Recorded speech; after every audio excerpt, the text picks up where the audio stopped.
بسم اللہ الرحمن الرحیم۔ اللہم صلی علی سیدنا محمد وعلی آل سیدنا محمد وبارک وسلم۔ السلام علیکم ورحمۃ اللہ۔ درود اکبر کے فضائل اور فائدے۔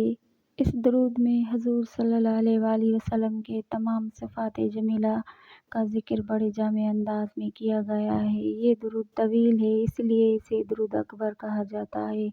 اس درود کے آغاز میں لفظ ندا اکثر استعمال کیا گیا ہے، اس لیے کہ جو شخص روزانہ فجر سے پہلے یا بعد میں ایک مرتبہ درود اکبر پڑھے، اس کے دل میں حضور صلی اللہ علیہ وآلہ وسلم کے لیے بے پناہ محبت پیدا ہو جائے گی۔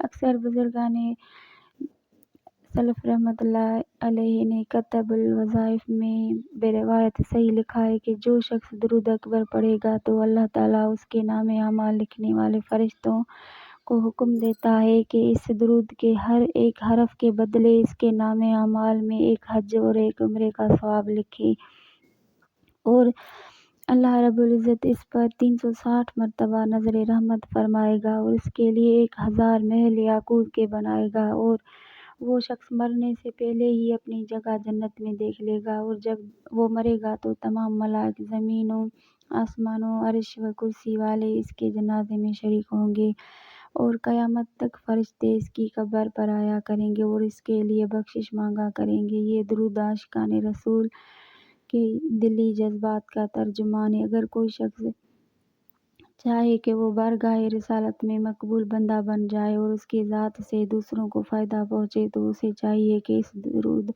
کا عامل بن جائے، پھر جس کام کے طرف بھی توجہ کرے گا وہ ہوتا چلا جائے گا۔ عامل بننے کے لیے 40 راتیں خلوت میں روزانہ 21 مرتبہ درود اکبر پڑھا کرے۔ روحانی و جسمانی بیماریوں سے شفا کے لیے 7 مرتبہ درود اکبر پڑھ کر پانی پر دم کر کے پینا مجرب ہے۔ جو شخص روزانہ 3 مرتبہ درود اکبر پڑھے اس پر کبھی جادو اثر نہیں کرتا۔ رزق کی کشادگی کے لیے نماز فجر کے بعد 3 مرتبہ درود اکبر پڑھنا چاہیے۔ جزاک اللہ خیر۔